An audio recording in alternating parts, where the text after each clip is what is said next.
So I'm now ready to turn the thread, the internal thread, and this is what we'll be using. So you just pop it in like this, and it's got to be nice and vertical, right? Try and get it as vertical as you can, and then keep it, maintain that angle, that right, don't do what I just did then.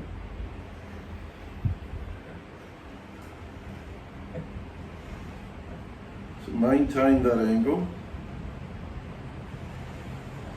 I've also applied oil in there,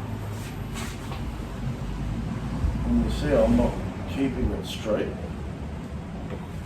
So maybe it'll be easier if I did it like this. Just eye level with the thing, right?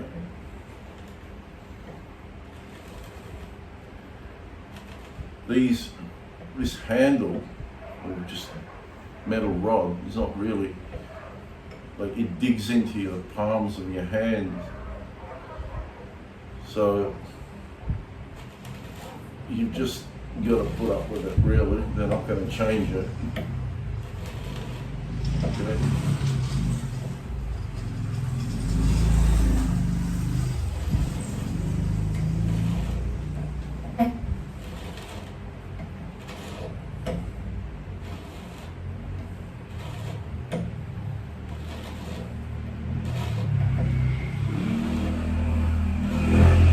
Now you can just turn it a little bit just to release any shavings that are in there.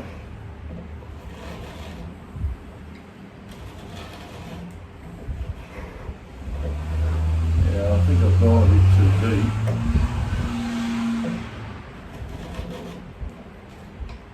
And that's it. So I went probably a quarter inch too deep. This is very exciting for me. I don't know, I just enjoy turning these threads. It's just, you know, just some enjoyment in it for me.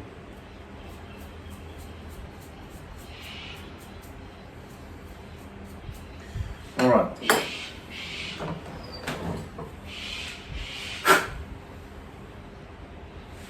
I'm going to try and take out as much as this, because the oil is just,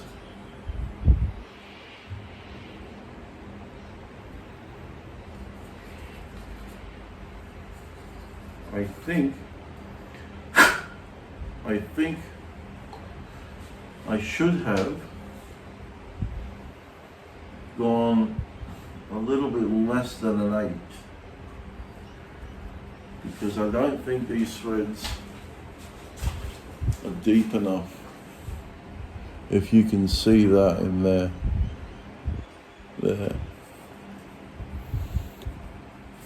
So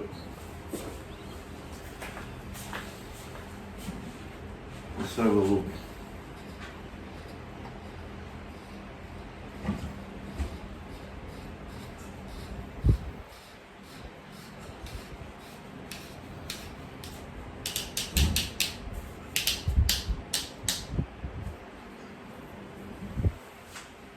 Voila. I think it's just right. It's me and my overthinking. And how straight am I? This little one here. Oh, very straight. Oh. Well, you do tend to fluke things in life. So, what I'll do is that I'll now bore a hole about here somewhere, and then I'll cut that off. So maybe it'll be about that long, and I've done my screw. In some parts it actually doesn't look like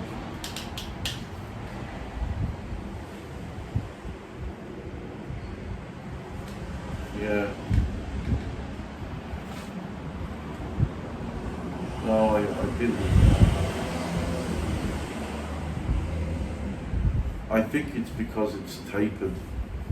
I know this is tapered, but it's tapered more on one side than the other.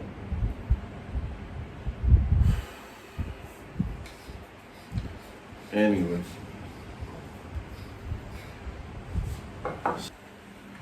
I have forgotten to tell you about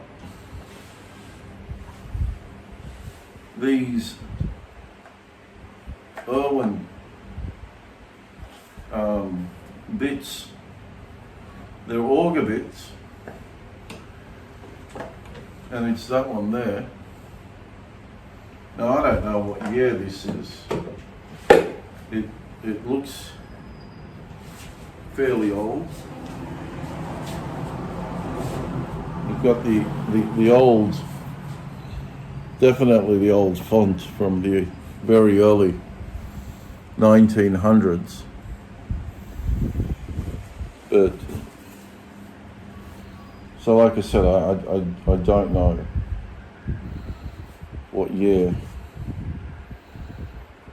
they were manufactured, but these are very, very handy to have.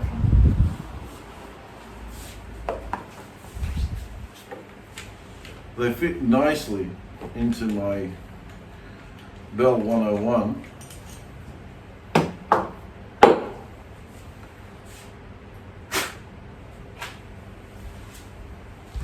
And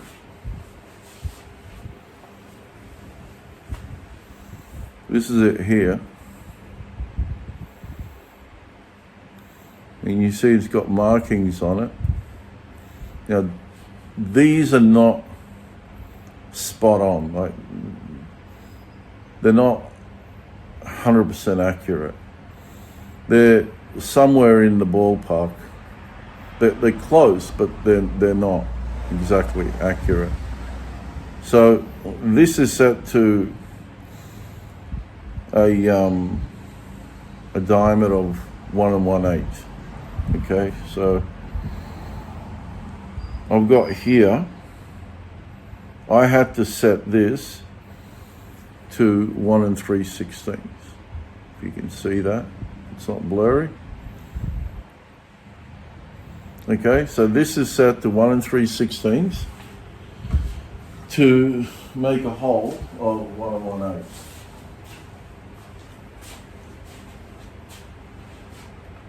I'm just thinking,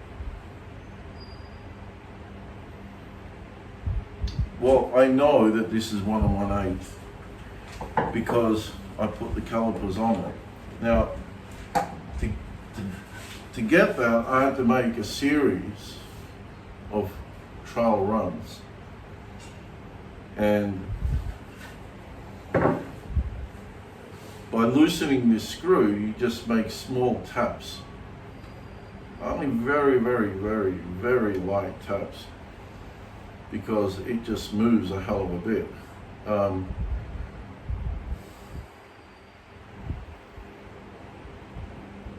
Or even just by turning it, like when you tighten it, you just turning a little bit of it will lock it in, and then you can't make that tap.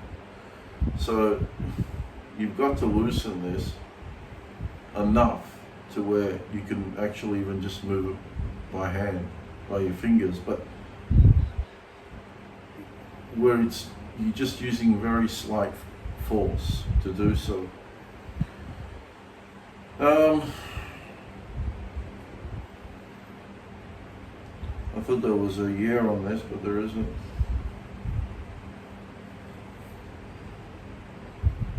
Oh, it's just got some numbers. You can see this is not stamped at all. This is actually engraved. Amazing, a bit of history in my hands, and still, you know, even if it's 1920 or 1930 or 1915, you know, this is an original, and I don't know of any tool today that has lasted, you know, 100 years. and it still works, you know. And this is just the beauty of working with hand tools, and you know, finding the old quality of the, you know, old quality tools, and then, you know, using them. It's just, there's no explanation for it. It's like, I just, it's such a wonderful feeling that you can still utilize such a tool today. And that's just provided you work with, you work by hand, and you work, you know, with hand tools the old-fashioned way. Well, that's it, folks. I've said everything I wanted to say. I do try and keep these short, but I just can't stop talking. That's the downside, and it just slows everything down. So thanks for watching, and see you on the next flick. Here's a quick tip on how to bore straight. You see that? I bored here, and it came out smack in the middle of that line. That means I've bored absolutely vertical. Probably not as perfect as a drill press, but pretty much near perfect. So what do? Well, you can use the ring trick, right? Or you can use this other method.